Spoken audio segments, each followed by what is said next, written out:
Quando uma policial estacionou a viatura no meio da rua, ninguém entendeu o motivo. Não havia crime, nem acidente, apenas um cão parado na calçada. E o que aconteceu depois deixou todos sem palavras.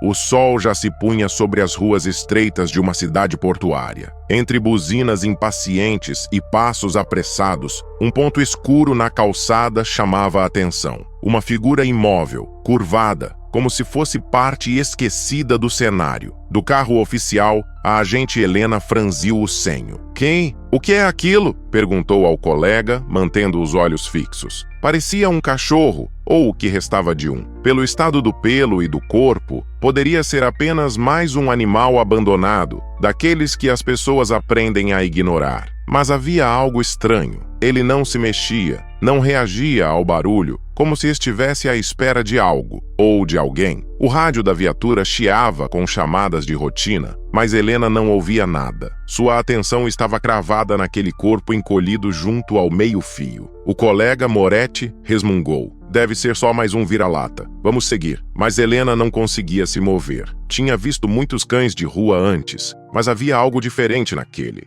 Não era apenas magreza ou abandono. Era a forma como ele permanecia imóvel, como se o mundo já não tivesse nada a oferecer. Ela abriu a porta e desceu, sentindo o frio úmido que começava a cair do mar próximo. As rodas dos carros jogavam respingos de água suja na calçada, mas o cão não se mexia. Ao se aproximar, percebeu detalhes que a fizeram parar por um segundo. O focinho marcado por cicatrizes antigas, o pelo áspero e sujo grudado em alguns pontos com sangue seco. E, principalmente, o olhar. Não havia medo. Não havia expectativa. Era como olhar para um pedaço de vidro quebrado, frio, silencioso, refletindo apenas o que passava. Helena falou num tom baixo, como se a voz pudesse quebrar alguma coisa invisível. "Ei, amigo, o que fizeram com você?" O cão ergueu a cabeça com esforço. Foi aí que ela viu. A pata traseira direita tinha um corte profundo, tão aberto que o osso aparecia. A outra pata, levemente dobrada, parecia inchada e dolorida. Por um instante, Helena pensou que ele fosse recuar, rosnar ou ao menos tentar fugir. Mas, surpreendentemente, o animal se levantou devagar, cambaleando, e deu 2 passos na direção dela. Parou, sentou-se e, com um movimento quase cerimonial, baixou a cabeça como se estivesse entregando a própria vida. Moretti se aproximou, já tirando do porta-malas o bastão de contenção. "Vou laçar antes que..." "Não." A voz de Helena cortou o ar, firme, mas baixa. "Ele não vai atacar." O parceiro hesitou, e ela aproveitou para se ajoelhar, ficando à altura do animal. Foi nesse instante que percebeu um detalhe que a fez engolir seco. Havia marcas mais antigas ao redor do pescoço, como se ele tivesse passado muito tempo preso por uma corrente apertada demais. Enquanto acariciava de leve a cabeça dele, flashes começaram a se formar em sua mente, imagens que ela não conhecia, mas que conseguia sentir. Noites inteiras preso na chuva, tentando se proteger embaixo de restos de madeira, dias de fome intensa, disputando lixo com outros animais. A dor de cada passo quando as patas começaram a infeccionar. Helena respirou fundo. "Moretti, abre a parte de trás. A gente vai levá-lo agora. Você sabe que tecnicamente deveríamos chamar o controle de zoonoses. Ele não vai sobreviver até eles chegarem." O tom não deixou espaço para discussão. Em poucos minutos, o cão estava deitado sobre um cobertor improvisado na viatura. Helena manteve a mão sobre o dorso dele durante todo o trajeto, sentindo a respiração pesada e o leve tremor de quem já havia perdido quase todas as forças. No hospital veterinário, a equipe se mobilizou rapidamente. O diagnóstico veio rápido e direto. Infecção avançada nas 2 patas traseiras. A esquerda talvez pudesse ser salva. A direita, não. O veterinário, um homem de voz calma, olhou para Helena. "Se não amputarmos agora, A infecção vai se espalhar. Ele pode não aguentar. Helena fechou os olhos por um momento. Não tinha ligação com aquele animal até meia hora atrás, mas sentia como se já o conhecesse há anos. E agora, qualquer decisão dela determinaria se ele viveria ou não. O cão, deitado na mesa, girou a cabeça na direção dela. Helena sabia que estava diante de uma escolha que não podia ser adiada. Então, sem muito tempo para refletir, Helena assinou o termo de autorização.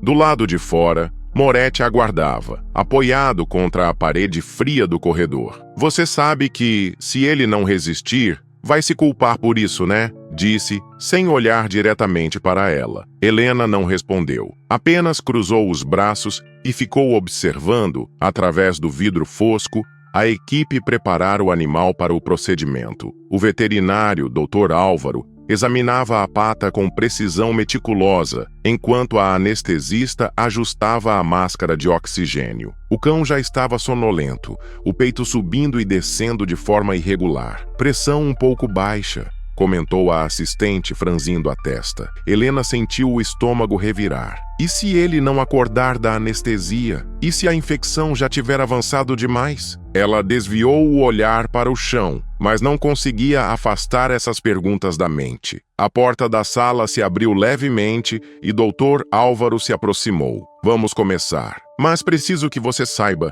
há risco de que ele perca muito sangue. E se encontrarmos necrose mais avançada, talvez precisemos amputar mais do que o previsto. Helena assentiu, embora soubesse que, na prática, não havia escolha. Faça o que for preciso para salvá-lo. A porta se fechou novamente. O som metálico dos instrumentos cirúrgicos ecoava baixo, misturado ao bip constante do monitor cardíaco. Cada som parecia mais alto do que deveria. Os minutos se arrastavam. Helena lembrava de casos que já tinha visto em seu trabalho. Animais atropelados, envenenados, queimados. Mas havia algo neste que a deixava diferente. Talvez fosse o modo como ele havia caminhado até ela, sem pedir nada, sem reclamar, apenas entregando a própria vida nas mãos de uma estranha. Lá dentro, Dr. Álvaro retirava pedaços de tecido necrosado. Está pior do que eu imaginava, murmurou, enquanto a enfermeira mantinha a compressão. Helena não conseguia ouvir, mas notava a agitação crescente da equipe. O bip acelerou por um instante. Pulso caindo, alertou a anestesista. O veterinário respirou fundo. Aumenta o fluxo de oxigênio. Vamos estabilizar antes de prosseguir. Helena, que não entendia os detalhes, percebeu o movimento rápido, os olhares trocados, e isso bastou para que o coração dela também acelerasse. O tempo parecia se distorcer. 15 minutos pareciam 40.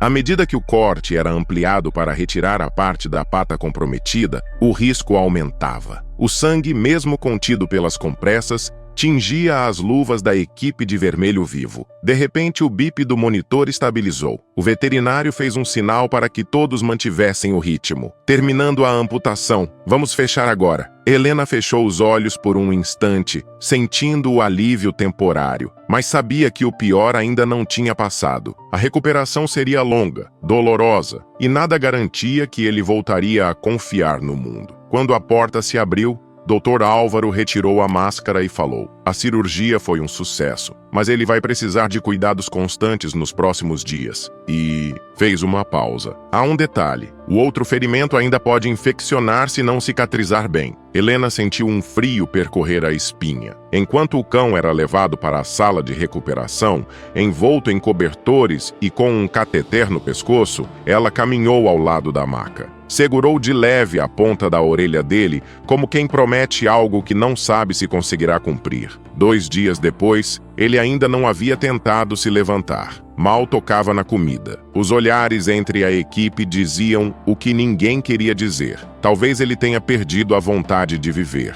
O terceiro dia amanheceu cinzento, com uma garoa fina que riscava as janelas do hospital veterinário. Helena chegou cedo, como sempre, antes mesmo de a recepção abrir. Caminhou pelos corredores silenciosos até o box onde ele estava. O cão permanecia deitado, o corpo encolhido sob o cobertor azul. O soro gotejava lentamente e o monitor cardíaco emitia um som constante e monótono. Helena sentou-se no banco ao lado, apoiando os cotovelos nos joelhos. Eu sei que dói, murmurou quase para si mesma, mas não deixa isso te levar embora. A ponta da orelha dele se mexeu levemente, mas ele não abriu os olhos. No quarto dia, Dr. Álvaro foi direto. Se ele não começar a comer sozinho até amanhã, teremos complicações sérias. A frase ficou martelando na mente dela o resto do dia. Quando voltou à noite, encontrou o cão exatamente na mesma posição. Foi aí que tomou uma decisão. Então é assim que vai ser,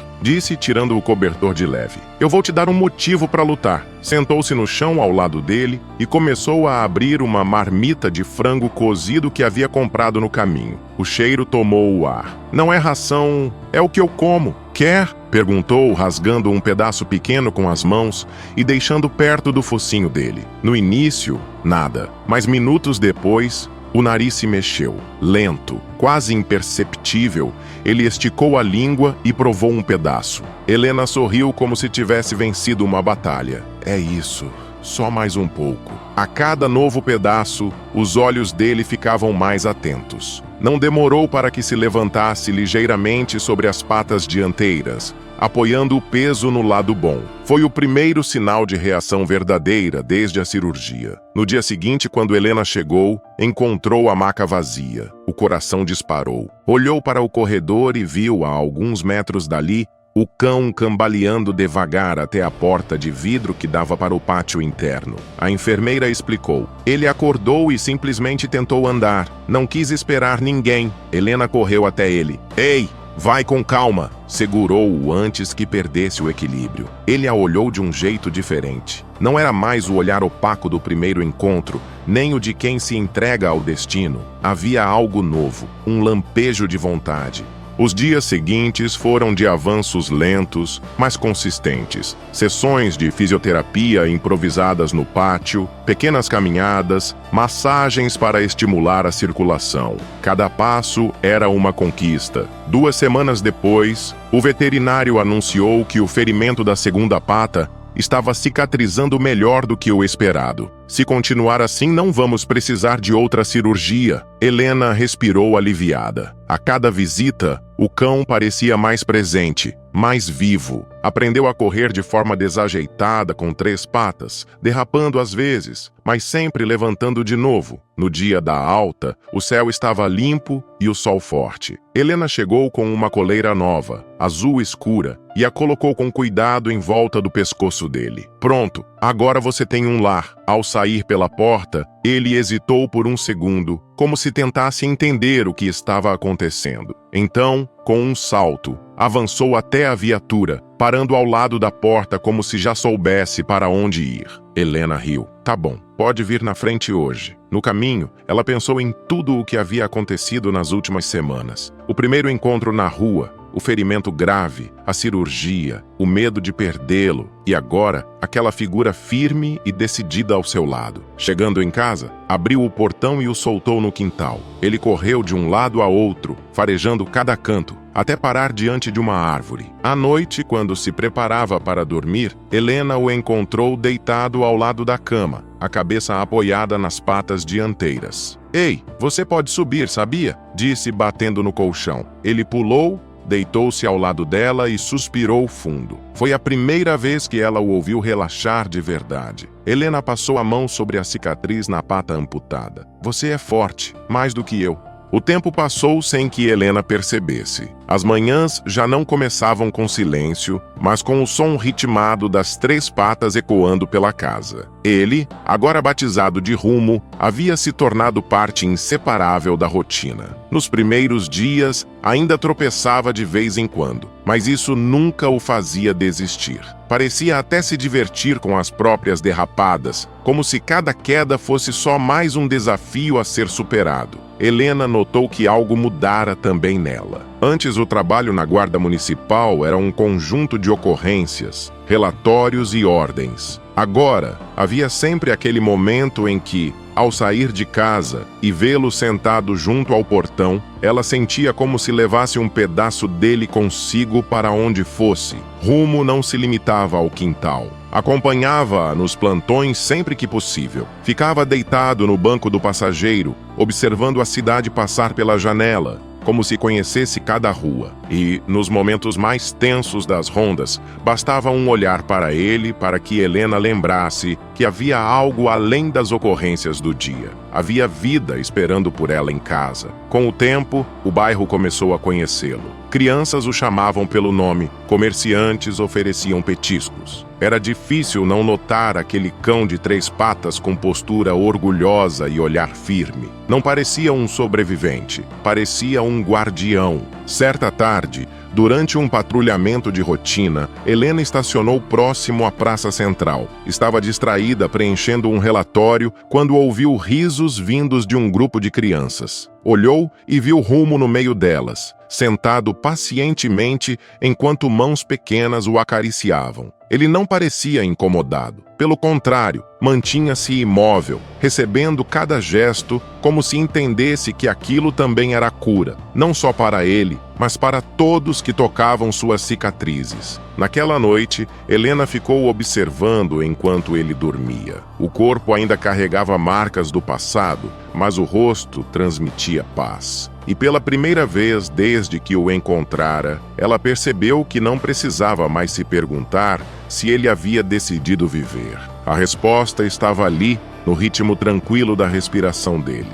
Se você se emociona com histórias como esta e quer continuar descobrindo mais relatos incríveis, não deixe de se inscrever no canal. O seu apoio é fundamental para que possamos continuar compartilhando essas histórias tocantes com você.